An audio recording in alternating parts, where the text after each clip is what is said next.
vai aparecer só tu. Ai, Jesus Cristo! Você falou pra eu tentar. Nossa! Oi, povo do YouTube, tudo bem com vocês? Sejam bem-vindos a mais um vídeo no canal e hoje é um vídeo muito especial. Nós estamos comemorando os nossos 1000 inscritos! E para comemorar esse marco tão importante pra gente, nós trouxemos novamente a Fran como convidada no canal. Seja bem-vinda, Fran! Muito obrigada! Obrigada pelo convite mais uma vez, mas eu só devo fazer uma correção, que hoje a convidada especial não sou eu. E eu vou explicar o porquê. A convidada de hoje chega pra cá é você. Hoje é aniversário deste canal, também é o seu aniversário, e por causa disso, nós vamos saber um pouquinho mais quem é a Patrícia. Mas antes de toda essa interação, essa conversa, roda a vinheta.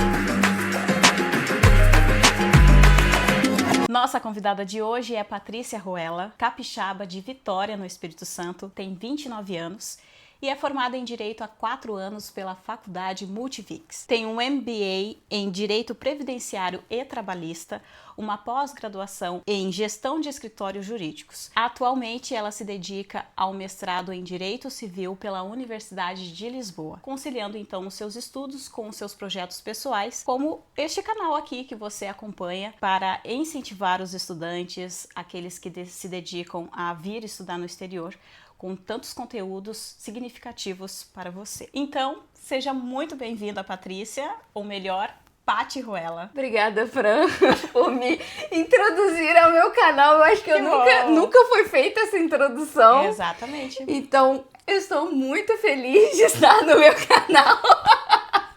É um pouco desconfortável. Agora eu sei o que as pessoas que estão na minha frente sentem. Mas é por algo muito especial. Pati, você sempre entrevista os convidados aqui no canal, mas se você pudesse trazer uma pessoa muito especial para conversar com você, quem seria e por qual motivo? Eu não consigo responder uma pessoa só. Tem duas pessoas, além de Jesus, eu acho que seria uma ótima pessoa para trazer para conversar. E que haja conteúdo conversando com ele. Mas tirando Jesus, tem duas pessoas que, na verdade 3, mas eu vou falar rapidamente. Primeiro, o apóstolo Paulo, eu acho que era um homem inteligentíssimo para a época. Muito. Eu acho e era um tremendo acadêmico, doutor Isso de que eu ia leis. Então acho que o apóstolo Paulo seria um excelente. E eu acho que ele viveu um jet lag na vida dele quando ele encontrou com Jesus. Extremo. Segunda pessoa, traria Ellen White, porque foi uma mulher que não estudou, mas era inteligentíssima. Claro que ela fala sobre muitas coisas nos seus escritos, mas eu acho que é interessante, porque a inteligência dela vem completamente do Senhor. Exato. Então eu acho isso fantástico, e isso me toca muito. E em terceiro lugar, uma pessoa que tá viva. E fica o convite, se chegar até você, é o Rodrigo Silva. Ai, excelente! Rodrigo, vamos marcá-lo aí, por favor, com toda humildade no meu coração e com os meus 1000 inscritos no canal, eu digo que meu sonho é entrevistar você, porque em questão acadêmica é uma pessoa que me impressiona muito. Eu acho que é uma pessoa de extrema humildade quando vai nos podcasts e tal. Então, Rodrigo, fica o convite. Gente, Rodrigo Silva, eu já tive o prazer de trabalhar com ele em alguns momentos no NASP, ter aulas com ele, ouvir suas pregações pessoalmente. Sim. E é fantástico. Ellen White também, você falou dos estudos, ela tinha menos que o ensino médio. Sim. E olha a linguagem que ela tinha para escrever todos os assuntos e o legado que ela deixou. Exatamente. Então, sim, ótimas pessoas para entrevistar, hein? Sim. Desde Jesus até Rodrigo Silva. Algumas vão ficar lá pro céu. Exato. Mas as outras, do Rodrigo, Pronto. Aqui ainda temos oportunidade, Rodrigo. Ainda estou sonhando com isso. Temos o seu Instagram, vamos conversar. Você nasceu lá em Vitória, como nós falamos, mas a sua vida cá em Portugal já se iniciou muitos anos atrás. Então, como foi o seu processo imigratório, ainda criança, aos seus 8 anos de idade? Eu não tinha muita noção, quando criança, desse processo. Que agora eu passei de novo como adulta e sinto, né? Eu senti tudo, mas eu não tinha noção do que eu estava sentindo. Então, academicamente, eu cheguei aqui, fizeram alguns testes comigo, fui adiantada, né? Eu saí lá da primeira série, cheguei aqui, já me colocaram logo na segunda série. no caso, segundo ano. No começo eu chorei um pouquinho, que eu não entendi Tudo o novo, sotaque. novidade. E eu chorava e corria no prédio perguntando pros vizinhos como é que fazia o TPC, que é o trabalho de casa. Mas eu acho que o mais difícil pra mim de adaptar é que filho de imigrante sofre muito. Por quê? Porque a gente tem que crescer muito rápido, ser responsável muito rápido, porque a família é uma equipe. Você tá num lugar fora, que você não tem ali sua família. Então, como criança, eu acho que desde cedo eu desenvolvi isso de tipo, cara, meus pais estão lá fora, trazendo dinheiro pra dentro de casa pra me alimentar. Então, o mínimo que eu posso fazer é ser responsável em cuidar de mim mesma e cuidar das coisas que eu tenho pra fazer. Por exemplo, questão de escola, não dá trabalho na escola, nada disso. Meus pais, eles não podem sair do trabalho pra poder vir aqui e pronto, resolver. Então eu tentei sempre ser uma menina bem comportada, porque eu tinha esse senso de que eu fazia parte de uma organização, que é a nossa família, e que cada um tinha o seu papel e que ninguém podia falhar no seu papel, senão a coisa desandava. E eu não acho que foi ruim. Pelo contrário, eu acho que foi muito bom, porque eu vejo que eu cresci muito com isso. Eu lembro que a única coisa que eu tinha muito medo aqui era isso. Se acontecesse alguma coisa com os meus pais, o que ia acontecer comigo? É difícil você ouvir alguém falando isso na internet, mas é real. É a família pela família. Eu creio que quando você fala isso, nota-se também uma maturidade dos seus pais ao educá-la e criá-la. Com certeza. Porque eles entendem essa realidade e precisam passar isso pra você enquanto criança. Sim, sim. Eram só vocês três dentro de casa? Sim. Então, no caso, você passava uma parte do seu dia sozinha? A maior parte do meu dia eu passava sozinha. Claro que a gente sempre prezou por tempo de qualidade. Então, quando estávamos nós três, brincando, passeando. A minha mãe saía, deixava a comida no micro-ondas. Olha, é assim que se esquenta uma comida. Olha, você tem que... E aí foi introduzindo algumas tarefas domésticas também. Nunca fui boa. Mas pelo menos na escola, na área acadêmica, eu sempre tentei ir muito bem para eles não terem problema comigo nesse sentido. E aquela coisa, quando era dia de eu ficar em casa e eles não tinham com quem me deixar, me levavam pra dentro da obra. E eu tenho fotos, tenho books dentro da obra, segurando o pai, fazendo gracinha. Além de advogada, você também tem exatamente. Na área de pedreira. Exato. Porque na época minha mãe trabalhava com meu pai nas obras, nessa primeira fase nossa em Portugal. Então, quando eles não tinham ninguém pra deixar, olha, eu ia pra lá pra dentro e Mas tentava... você ganhava? Você recebia por Eu trabalhar? ganhava felicidade, porque pra mim era festa, tudo era festa. Eu fazendo tem que trazer. Dentro da obra, com uma roupa rosa e com bota e chapéu, então era um momento de festa.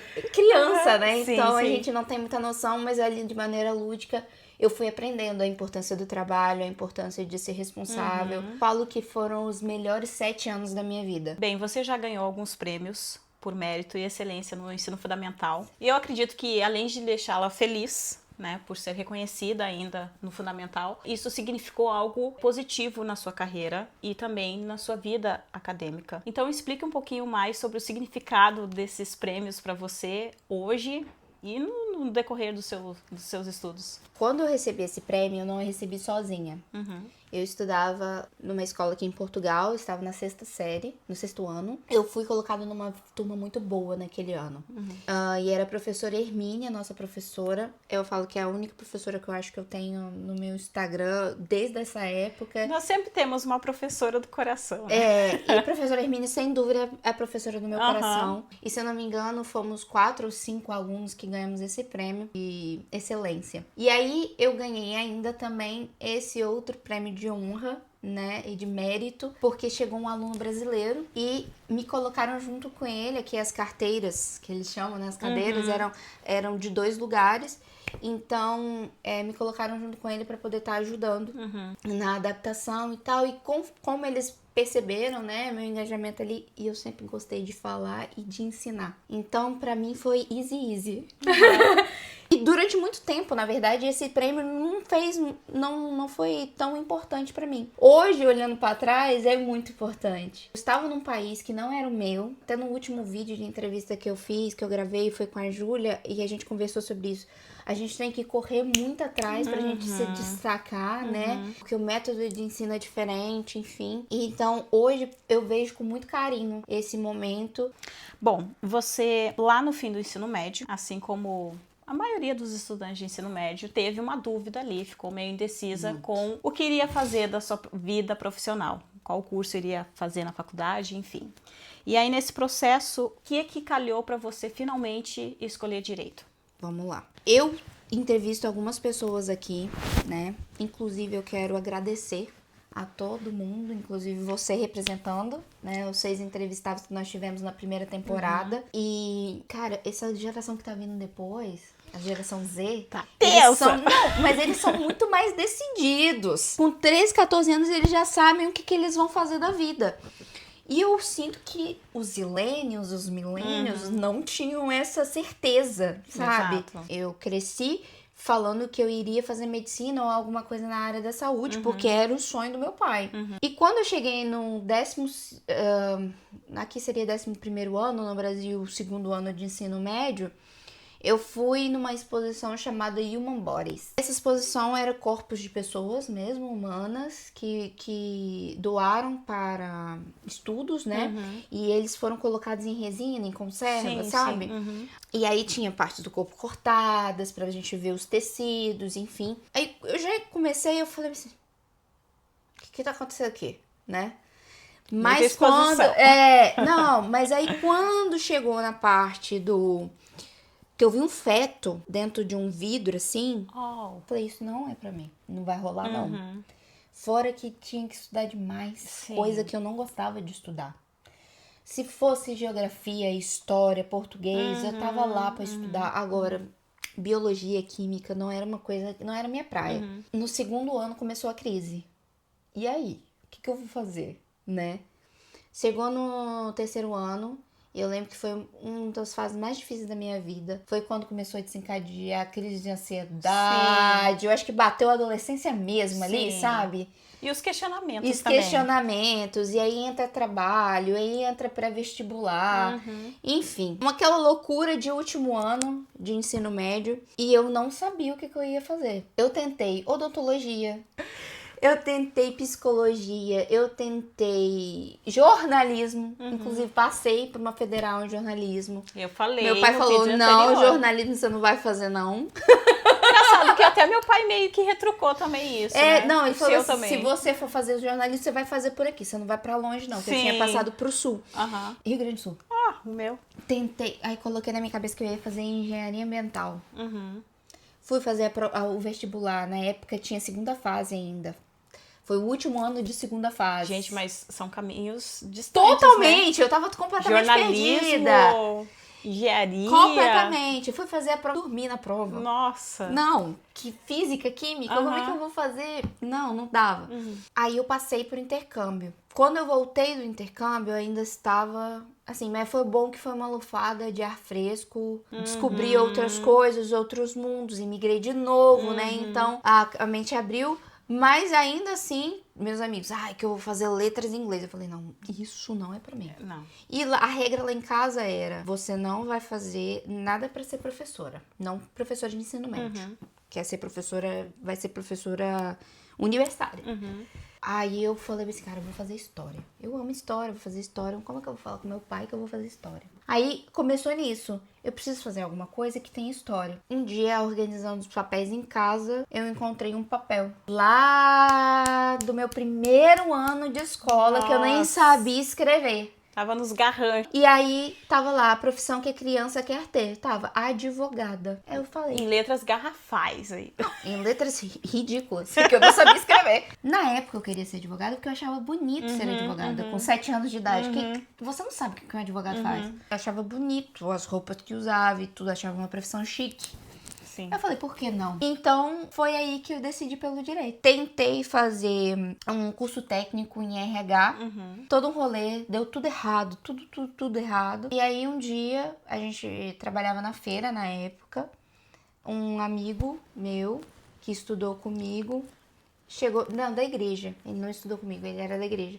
Ele chegou e falou assim, olha, a Multivix tá com curso aberto, tá dando 50% pra quem fez Enem, não sei o quê, quem passou no Enem, por que você não tenta? E aí, o engraçado, eu entrei na faculdade de Direito por causa de um processo. Foi uma indenização que a minha mãe recebeu de danos morais, eu acho, e materiais. E esse foi o dinheiro que pagou pra eu entrar na faculdade de Direito. Então, assim, era pra ser. Você falou sobre o seu intercâmbio na Inglaterra e eu acredito que você sair do país, do Brasil novamente e ir para outro país que não seja Portugal, esse intercâmbio foi um divisor de águas para você no contexto acadêmico, profissional, Sim. enfim. Eu penso também que alavancou muito também a sua área pessoal. Então, como que foi essa experiência na Inglaterra, no seu intercâmbio, nas suas áreas, né? Pessoal, acadêmica? Sim. Esse intercâmbio, primeiro, eu não sou rica, não venho de família rica e meus pais, eu acho que gastaram R$200 nesse intercâmbio, que foi pra comprar roupa pra eu viajar,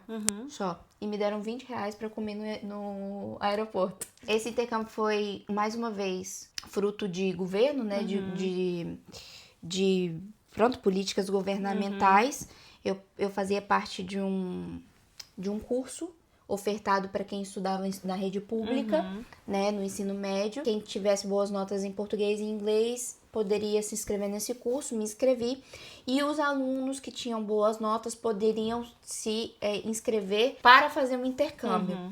A primeira vez eu me inscrevi, não passei, me frustrei e falei, nunca mais vou tentar isso. Quando foi a segunda vez, no segundo ano, que eram 3 anos de curso. No segundo ano do curso, eu falei, não vou fazer isso, não quero fazer, não quero saber, não quero me frustrar de novo. Mas aí eu encontrei uma prima, a Adriana, eu acho que ela nem sabe disso. Eu falei, o filho dela fazia junto comigo o Idiomas, que é o nome do curso. E aí ela me encontrou e falou assim, Gabriel falou que você tá apta para poder se inscrever. Eu falei, mas eu não vou me inscrever, eu não vou fazer esse raio dessa prova, porque eu não vou passar de novo. Ela falou, vai que você passa, se inscreve, tenta de novo, você não tem nada a perder. Sim. Aí eu fui lá, me inscrevi, passei, fiquei entre os 100 escolhidos para poder ir pro intercâmbio. E para a Inglaterra foram 20. Aí os outros 80 foram divididos em outros países. Chegar na Inglaterra foi uma loucura, mas foi sensacional. Foi a primeira vez que eu me vi sozinha.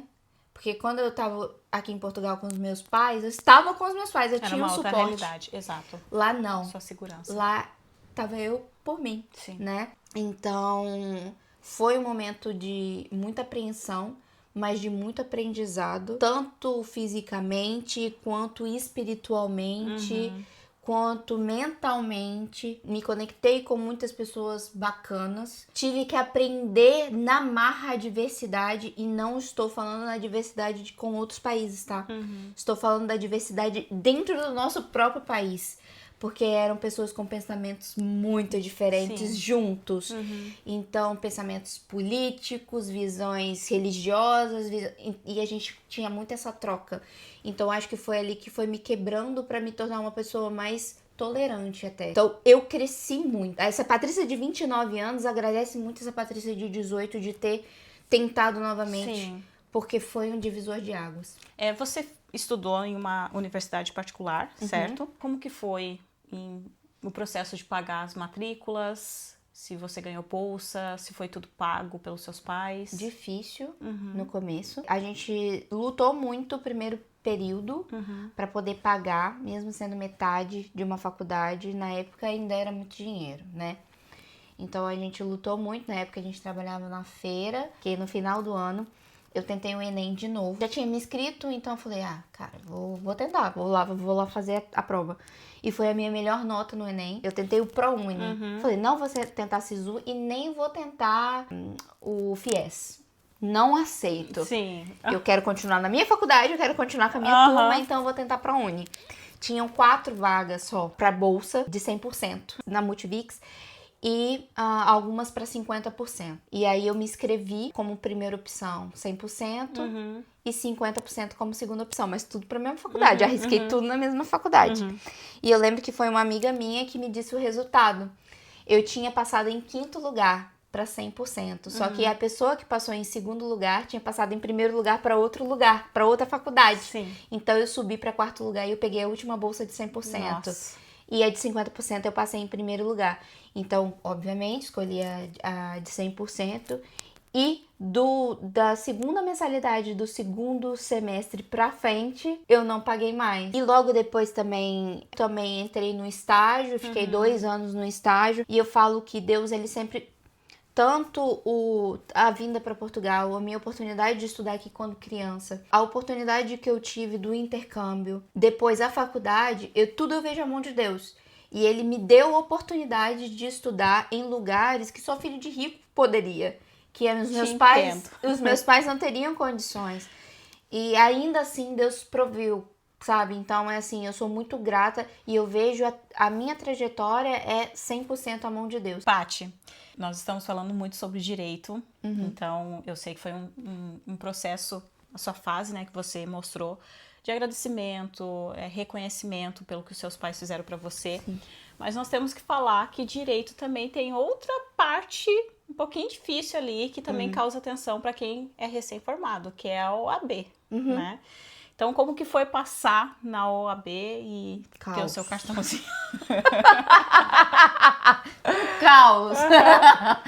Eu tentei OAB 2 vezes. Eu reprovei da primeira vez, porque eu já tinha começado a trabalhar nessa época de carteira assinada, trabalhava o dia todo, pandemia. Enfim, eu tava levando as coisas meio que aos empurrões. Já tava morando sozinha também nessa época que meus pais estavam aqui em Portugal, tinham voltado. E aí não passar, foi um tapa na minha cara. Eu falei, ok, agora você tem que sentar e estudar. E comecei. Aqui, mais um agradecimento. Como Deus é maravilhoso. Na época eu trabalhava num abrigo de adolescentes. A diretora do abrigo me deu a senha dela do Gran Cursos pra eu poder estudar. Ah, nossa. Stephanie, não sei se esse vídeo vai chegar pra você, mas muito obrigada. E foi por lá que eu estudei. A primeira fase eu estudei por um livro chamado Completaço, não sei se esse livro existe ainda. E o segundo eu estudei pelo Gran Cursos. Quando eu passei eu não acreditei, porque assim... Gente, o que eu tô falando é a vida do cidadão médio brasileiro. Trabalhava o dia inteiro, chegava em casa, comia qualquer coisa, ia pra frente dos livros, ia pra frente do computador, estudava 2, 3, 4 horas, dormia, acordava no outro dia de manhã cedo e tudo de novo. Quando eu tava morando sozinha na época, minha filha, às vezes a minha casa tava um lixão, porque eu não dava tempo, não dava conta. E eu estudava de domingo a domingo. O dia que eu acabei e eu fui riscando tudo. O cronograma ficava assim na minha porta, era quase metade da minha porta só de cronograma de estudo. Mas foi um momento, assim, coroou, né? Coroou toda a trajetória de faculdade. Bom, chegou um momento em que você terminou a faculdade, fez a OAB, passou toda essa confusão, né? Esse caos na sua vida. E aí chegou um momento em que você pensou em retornar para Portugal, tanto que você está cá até hoje. Sim. Como que foi esse processo? Você quis vir com estudo? Veio porque seus pais já estavam aqui? Enfim. Olha, depois que eu fiz a OAB, como eu falei, eu trabalhava num abrigo. Eu decidi sair desse abrigo, fui trabalhar em outra empresa. Depois também não estava satisfeita, comecei a me incomodar a advocacia. Falei, eu tenho uma ordem na minha mão e eu não estou utilizando. Aí eu me aventurei por uma empresa de marcas e patentes. Detestei o ambiente, detestei essa área do direito. E aí eu dei um tiro de misericórdia. Decidi sair. Nessa época eu tava recém-casada, então foi um tiro de misericórdia mesmo, porque contas pra pagar, né? Mas aí eu fui chamada no escritório. E vir pra Portugal foi uma decisão muito difícil pra mim. Porque veio a ideia de vir pra Portugal, mas ao mesmo tempo eu tava começando a entrar numa situação mais confortável nesse escritório que eu tava. E eu tinha acabado de receber um aumento de salário. As pessoas estavam começando a confiar mais em mim. Eu estava começando a crescer profissionalmente. Crescendo como profissional mesmo. Eu estava aprendendo muito. Eu estava muito feliz. Foi o que me levou mais pro direito previdenciário, que hoje é uma das minhas principais áreas de atuação. Então, fiquei muito em dúvida de vir. Só que aí, na época, eu era casada. E foi uma decisão de casal mesmo. virmos. Na época, meu ex-marido, ele teve esse papel de me inscrever. Como a gente já vinha, ele aproveitou o ensejo para poder me inscrever no mestrado, né? Eu falei com ele que tinha um mestrado aberto. Ele fez esse papel de correr atrás, enfim, todos os documentos. Então, eu já vim com o mestrado engatilhado. E tanto que eu cheguei aqui no dia 16 e as aulas começaram no dia 18. Então, a decisão de vir para Portugal... Na verdade, eu sabia que em algum momento da minha vida eu ia voltar. E eu sabia que o meu mestrado eu não faria no Brasil. E o mestrado, então, foi mais uma concretização de um sonho esquecido. Foi assim que aconteceu essa volta. É um processo que depois você Foi vê um lá na processo frente. difícil, mas é um Doloroso. processo que... É um processo, e a gente precisa viver esse Todo processo. processo é desconfortável. Exatamente. Não adianta. Bem, Paty, nós já conhecemos a Paty criança, a Paty adolescente, que era sonhadora, um pouco indecisa, e depois na fase adulta, que aprendeu muito na infância, na adolescência. E agora a gente quer saber um pouco sobre o canal, porque você veio para estudar, você trabalha com previdenciário, e o objetivo, qual a ideia de criar o Jetlag acadêmico? O Jetlag acadêmico começou como Paty Ruela. Aham. Esse canal tem mais ou menos 10 anos. Eu criei ele quando eu tava fazendo no início da faculdade. Começou como um vídeo. Eu não tenho mais os vídeos antigos, eu apaguei, porque pra mim não fazia sentido mantê-los. Mas os vídeos antigos era... O primeiro vídeo do canal, na verdade, foram 15 fatos sobre mim. Uma coisa assim, que era modinha na época. Bem vlog. E bem vlogger. Bem vlog. Eu me maquiando e conversando com a câmera. Aham. E foi assim que surgiu o canal. Como eu falei, eu sempre fui uma pessoa que gostei muito de conversar e de ensinar. Só que na vida pessoal eu não sou tão assim. Eu sou mais tímida. Então isso daqui é o libertador pro tímido, né? Você tá falando com uma câmera. E então começou assim, com o Paty Ruela. Inclusive, Jetlag acadêmico se tornou recentemente, deve ter 3, 4 meses no máximo. E aí o canal, pronto, comecei a fazer uma sériezinha também falando sobre o meu intercâmbio na época. Não foi à frente, nunca nada ia pra frente. Porque era faculdade, era trabalho, era muita coisa. Aí chegou uma época da minha vida que eu falei assim, não, agora eu sou uma senhora, não posso mais ficar dando, sabe, eu sou advogada, eu não vou ficar aparecendo. E eu, no meu Instagram pessoal, eu sou muito palhaça, então, assim, eu não conseguia, eu preciso colocar uma postura. Mas quando eu decidi sair do Brasil pra fazer o mestrado, eu falei, cara, agora eu tenho coisa interessante pra falar. Porque eu não vou só ficar fazendo palhaçada na internet. E aí, eu decidi começar a contar a minha trajetória como acadêmica. Por quê? Porque não tinha tanto, sabe? Você via, talvez, na Inglaterra, muito intercâmbio você vê, mas você não vê tanta pessoa que sai, que dá o passo a passo. Sim. E eu lembro que, na época, realmente, de buscar os documentos e tudo, a gente tinha que ficar batendo cabeça, lendo edital e tentando procurar onde é que é uma coisa, onde é que é outra. E eu pensei, cara, eu posso facilitar com a minha trajetória, eu posso facilitar a trajetória de outras pessoas. Só que, como eu falei, primeiro ano de mestrado foi um caos e eu não conseguia manter uma frequência de postagens. Até que no início desse ano, incomodada com essa situação, eu chamei a Luma, que prontamente se dispôs a estar comigo, a embarcar comigo. E foi literalmente, Luma, não tenho nada pra te pagar. Você quer viver um sonho comigo? E a gente tá vivendo um sonho. Até hoje a gente ela não tá recebeu... concordando atrás da câmera. E ela tá chorando. Ela tá chorando porque realmente foi um sonho que a gente tá compartilhando e que a gente tá construindo. E agradeço muito a Luma por ter sonhado, porque eu sozinha não tinha condições de fazer, de manter um Instagram, manter um YouTube, roteiro e tudo. E desde que ela veio junto comigo, a gente tem crescido. A gente tem uma estrutura hoje que antes a gente ia pro meio da rua gravar com uma ring light e um sonho. Exato. Só com E o hoje básico. a gente tá conseguindo montar um estúdiozinho. Que é um cenário Temos lindíssimo. iluminação. Então, assim, caraca, olhar pra trás, pra janeiro E agora nós estamos em agosto, nem é um ano ainda. E o tanto de coisa que a gente fez. Gratidão, muita gratidão por todo mundo que tem ajudado. Vendo tudo isso, o que mais te orgulha nesses 1000 inscritos no canal? O que mais me orgulha é ver, primeiro, uma persistência. Me orgulha que no começo era um sonho que eu sonhava sozinha. Hoje é um sonho compartilhado. E eu falo da Luma, mas tem os meus pais também. Que no começo eu sei que eles não botavam muita fé nisso, não. Mas hoje eles estão, inclusive, investindo junto com a gente. E terceiro, as pessoas mesmo que vêm. E a possibilidade que, através das minhas experiências, proporcionar melhores experiências para outras pessoas. As pessoas não precisarem estar batendo tanta cabeça para conseguirem certos tipos de coisa. Estuda que a vida muda. De algum jeito vai mudar. Esse canal também foi para incentivar isso. Então é para te inspirar. Tanto você que talvez olhe para si e veja que não tem condições nenhumas, quanto para você que tem super condições e pode vir de qualquer forma.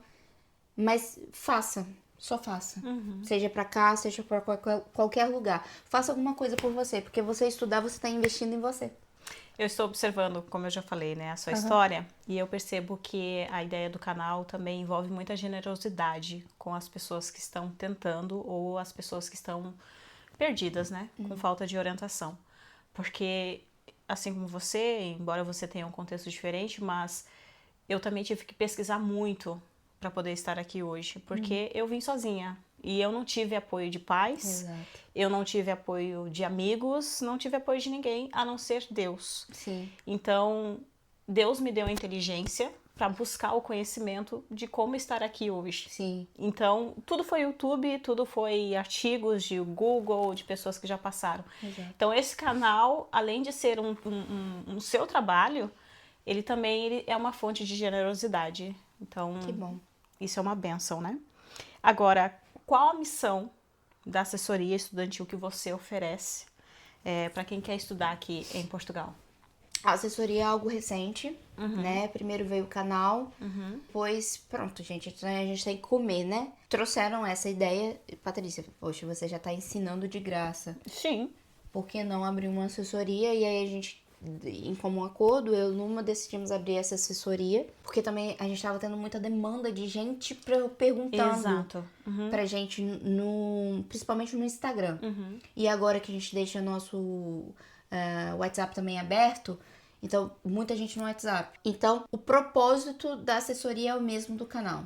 Ajudar e facilitar a vida da pessoa que quer vir estudar aqui em Portugal. A assessoria, é claro que é literalmente pegar na mão e vamos junto, Sim. passo a passo.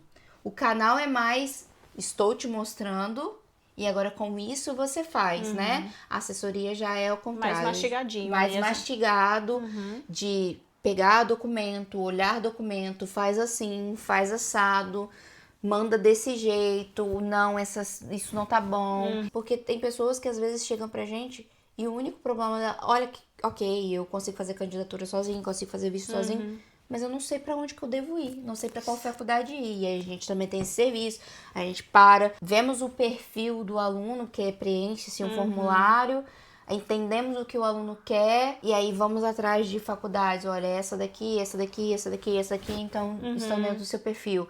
Às vezes eu já tenho uma faculdade, mas não tô entendendo o edital. A gente faz esse serviço de ler o edital, faz um atendimento, detalha. Porque é caro, gente, é um processo caro, né? Desde que você decide sair do país até chegar aqui e continuar se mantendo aqui. É tudo muito caro, é visto, é a própria faculdade, é trazer dinheiro para se manter. Sim. Então é muito dinheiro. Então se a gente puder facilitar para você não ter uma perda de dinheiro ali, e já chegaram pessoas pra gente assim, que quase se inscreveram sem ler e sem prestar atenção, sendo que o objetivo era completamente diferente, mas estava vindo para um curso de 1 ano, sendo que queria um curso maior. E aí iria perder o dinheiro da candidatura, por exemplo, ia perder tempo. Então, a assessoria é para ser um pai ou uma mãe, pegar na mão e fazer junto, né? Para te dar uma segurança. Exato. Então, esse é o nosso propósito. Você já entrevistou algumas outras pessoas aqui antes de mim. A minha experiência foi diferente da experiência da Júlia, do Felipe. O que isso te influencia, essas experiências dos entrevistados, para hoje você assessorar os futuros estudantes internacionais? A gente agrega muito, muito, muito, muito com as experiências e com a trajetória de cada um que a gente vai convidando aqui no canal, até porque são faculdades diferentes.